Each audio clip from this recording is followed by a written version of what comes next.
ನಮಸ್ತೆ ವೀಕ್ಷಕರೇ, ಸುಮಾಸ್ ಕಿಚನ್ಗೆ ಸ್ವಾಗತ. ಇವತ್ತಿನ ರೆಸಿಪಿ ವಾಂಗಿಬಾತ್. ಅದಕ್ಕೆ ಬೇಕಾಗಿರೋಂಥ ಇಂಗ್ರೀಡಿಯೆಂಟ್ಸು ಬದನೆಕಾಯಿ, ಹಸಿರು ಬದನೆಕಾಯಿ ತೊಗೊಂಡಿದ್ದೀನಿ. ಇದನ್ನು ಸಣ್ಣದಾಗಿ ಕಟ್ ಮಾಡಿ ಇಟ್ಕೊಂಡಿದ್ದೀನಿ. ಅಕ್ಕಿ 2 ಕಪ್ನಷ್ಟು, 2 ಕಪ್ನಷ್ಟು ಅಕ್ಕಿ ತೊಗೊಂಡ್ರೆ 4 ಕಪ್ನಷ್ಟು ನೀರು ತೊಗೋಬೇಕು. ವಾಂಗಿಬಾತ್ ಪುಡಿ 2 ರಿಂದ 3 ಚಮಚದಷ್ಟು, ಹಸಿಮೆಣಸಿನ್ಕಾಯಿ ಮತ್ತು ಕರಿಬೇವು 1 ತೊಗೊಂಡಿದ್ದೀನಿ. ಹಸಿಮೆಣಸಿನ್ಕಾಯಿ, ಕರಿಬೇವು ಸ್ವಲ್ಪ,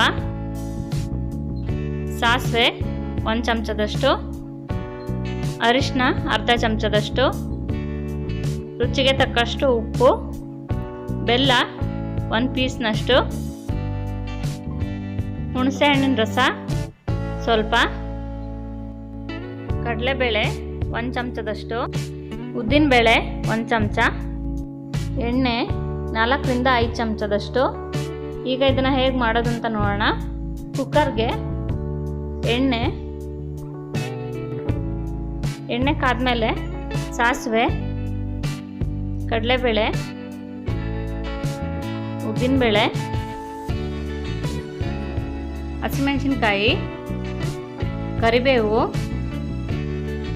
ಮತ್ತು ಬದನೆಕಾಯಿನೂ ಎಲ್ಲದನ್ನು ಹಾಕಬೇಕು. ಇದನ್ನು ಒಂದ್ಸತಿ ಮಿಕ್ಸ್ ಮಾಡಿ, ಅರಿಶಿನ ಅರ್ಧ ಚಮಚದಷ್ಟು, ವಾಂಗಿಬಾತ್ ಪುಡಿ 2 ರಿಂದ 3 ಚಮಚದಷ್ಟು ಇದನ್ನು ಹಾಕಿಬಿಟ್ಟು ಒಂದ್ಸತಿ ಮಿಕ್ಸ್ ಮಾಡಿ,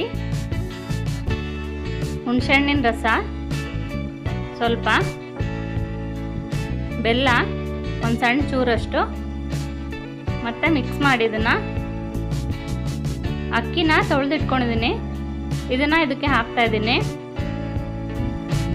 ಇದನ್ನು ಒಂದ್ಸಲಿ ಕಲಿಸ್ಬಿಟ್ಟು 2 ಕಪ್ನಷ್ಟು ಅಕ್ಕಿ ತೊಗೊಂಡಿರೋದ್ರಿಂದ 4 ಕಪ್ನಷ್ಟು ನೀರು ಹಾಕ್ತಾಯಿದ್ದೀನಿ.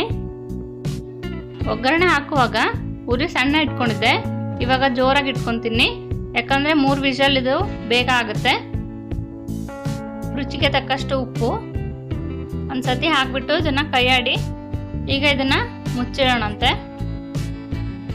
ನೋಡಿ, ಇವಾಗ ಇದನ್ನು ಮುಚ್ಚಿದ್ದೀನಿ. ಈಗಿದು 2 ರಿಂದ 3 ವಿಷಲಷ್ಟು ಕೂಗಬೇಕು. ಕೂಗಿದ್ಮೇಲೆ ಇದನ್ನು ಓಪನ್ ಮಾಡಿ ವಾಂಗಿಬಾತ್ ಹೇಗಾಗಿದೆ ಅಂತೇಳಿ ನೋಡೋಣ. ನೋಡಿ, ಇದನ್ನು ತೆಗಿತಾ ಇದ್ದೀನಿ. ನೋಡಿ, ಇದನ್ನು ಒಂದ್ಸಲಿ ಚೆನ್ನಾಗಿ ಮಿಕ್ಸ್ ಮಾಡ್ಕೊಳ್ಳಿ. ಈಗ ಇದನ್ನು ಒಂದು ಸರ್ವಿಂಗ್ ಪ್ಲೇಟ್ಗೆ ಹಾಕೊಳ್ಳೋಣ. ನೋಡಿದ್ರಲ್ಲ ವೀಕ್ಷಕರೇ, ವಾಂಗಿಬಾತ್ ಹೇಗೆ ಮಾಡೋದು ಅಂಥೇಳಿ. ನೀವು ನಿಮ್ಮ ಮನೇಲಿ ಟ್ರೈ ಮಾಡಿ ನೋಡಿ, ಹೇಗಾಗಿದೆ ಅಂಥೇಳಿ ಕಮೆಂಟ್ ಮೂಲಕ ತಿಳಿಸ್ಕೊಡಿ. ಹೀಗೆ ನಮ್ಮ ಚಾನಲ್ನ ನೋಡ್ತಾ ಇರಿ, ಲೈಕ್ ಮಾಡಿ, ಸಬ್ಸ್ಕ್ರೈಬ್ ಮಾಡ್ಕೊಳ್ಳಿ. ಹಾಗೆ ಫೇಸ್ಬುಕ್ ಪೇಜ್ನ ಲೈಕ್ ಮಾಡೋದು ಮರಿಬೇಡಿ.